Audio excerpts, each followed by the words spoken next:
Thank you.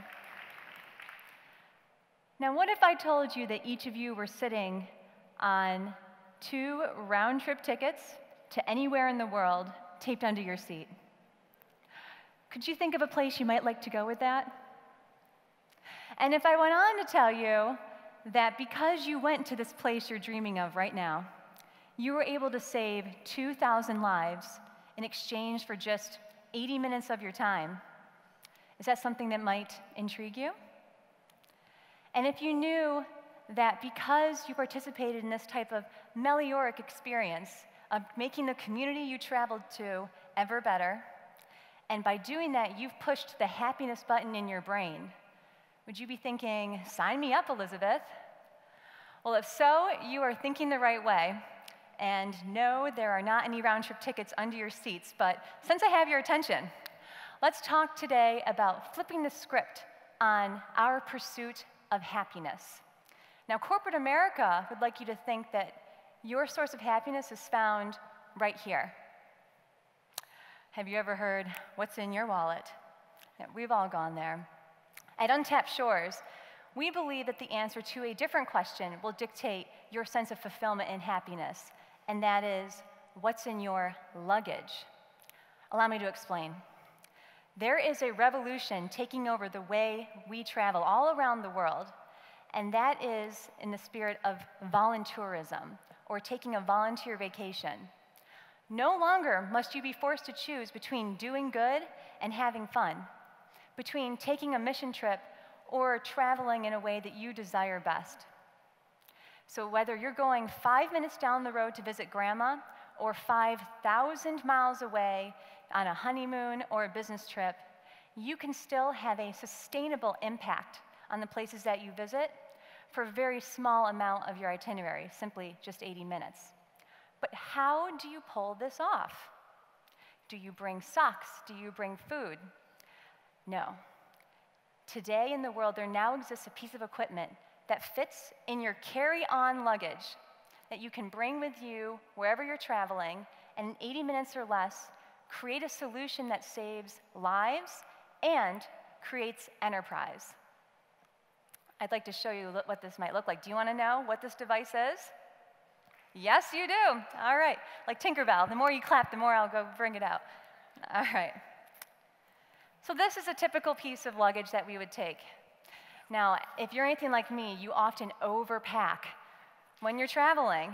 So of course, you got to have your outerwear, have your hats, you have your books to read on the beach, business wear, collared shirts that never ever stay de-wrinkled, even though they say they do.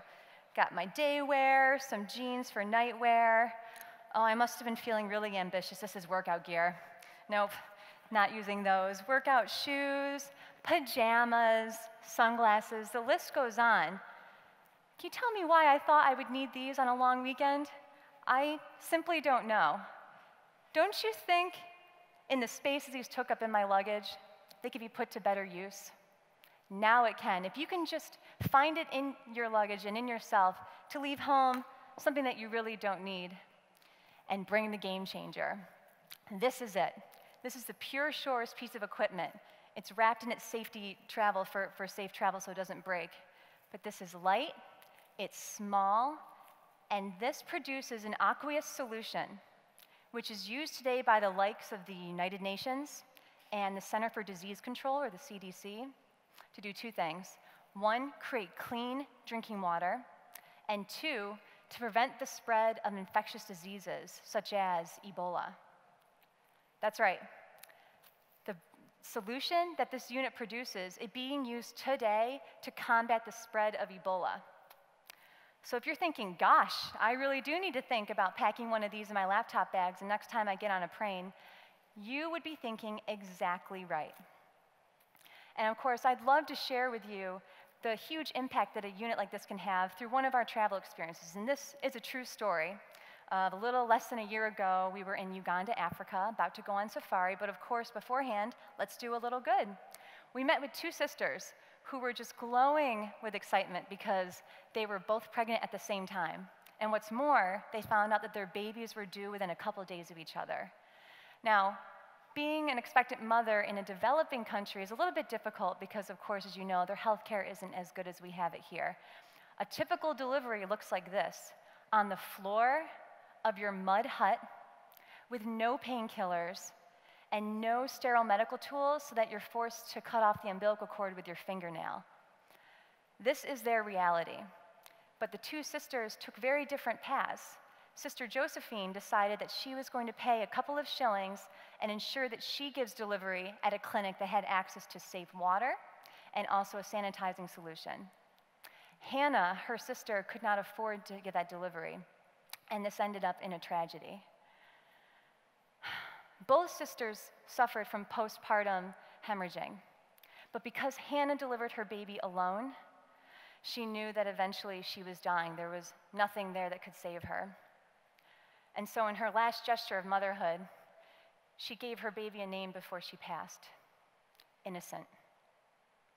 She named her baby Innocent, and then she died. It does not have to be this way. And if you all find it as inconceivable as I do, that 800 million people every day have to wonder if the next sip of water they drink is the one that has the potential to kill them, fear not and be relieved that finally there is a tool that you can bring to the communities that you travel to that can prevent these deaths, so that one day we never have to hear a stat like that again. There are happy success stories for this, and that happens with her sister Josephine. Josephine, who had her baby in a clinic that had access to a solution like the one that comes out of this piece of equipment: fresh water, sterile medical tools. Her and her baby are alive and well today, and they are thriving because of this. She also participated in a workshop, an 80-minute workshop held with travelers like yourselves. Me and my fiance taught her not only how to use the unit, but also some business principles so she could become entrepreneurial and take the material that comes out of this unit and use it as a sellable product for profit. Today, she sells mosquito repellent to combat malaria. She sells hand sanitizer and dishwasher detergent. And this has made a completely new life for her and her baby, now that she has a sustainable stream of income, all because a traveler brought this to her community. It's really amazing. There are a lot of ways to deploy this if you just get creative.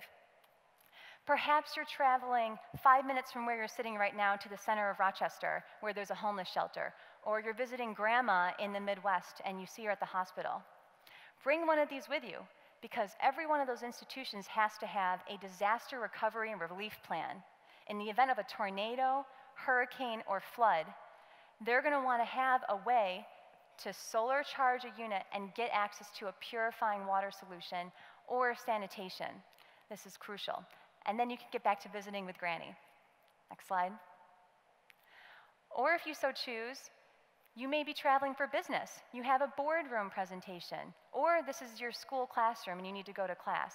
You can take care of your business by day, and then just a few hours later, be meeting with the head of a charity and telling them how this can revolutionize the lives of their stakeholders, and then get back on with your day.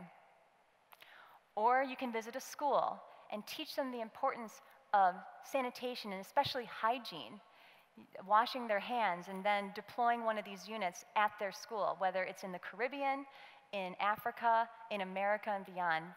This solution can help anywhere that you happen to travel to. Next slide. But what does this have to do with you on your pursuit of happiness?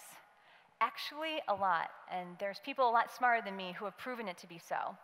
My friend Mr. Maslow here, this is his hierarchy of needs that most of you are pretty familiar with. This dictates the core needs in your life that you need to fulfill in order to achieve happiness and fulfillment. So of course, when you act as a traveler, deploying this in the community that you are visiting, you're helping pull those needful women and children up a tier. And we found that when that happens, scientifically, your brain lights up during that action, and you yourself are pulled up a tier almost as high, if not definitely as high, as a self-actualization. Total transcendence. And you know why? Because that is when you are being the best version of yourself. You are giving back as you go, and it's wonderful. This is compounded when you think about a psychological principle developed right here on campus years ago by Dr. Deasy and Dr. Ryan, called self-determination theory. When you incorporate the 3 core values within SDT into your daily life, you will experience total happiness and fulfillment. So the first one is autonomy, or the feeling that the things you do are freely chosen. These women are happy that they can choose to run their own water business instead of have to walk 8 miles a day for water.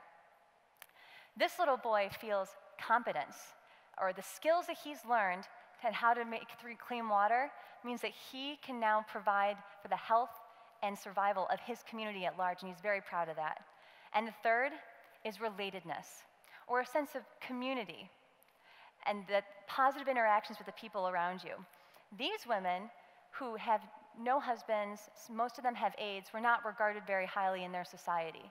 But when they have these devices and are now bringing life-changing solutions and saving the lives of villagers, they're now earning an income and being contributors. That's when they earn the respect of everyone, and it's very powerful. Remember, this is simple. If you can pour a cup of water through a funnel, you can run this unit. You don't need to be a scientist or a doctor. It's really amazing.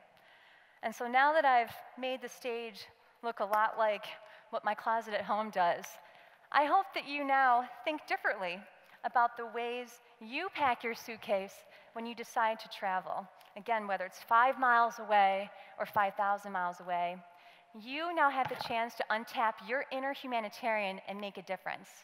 And now finally, when it comes to packing your next piece of luggage, there's only one question left to ask. What's in your luggage? Thank you.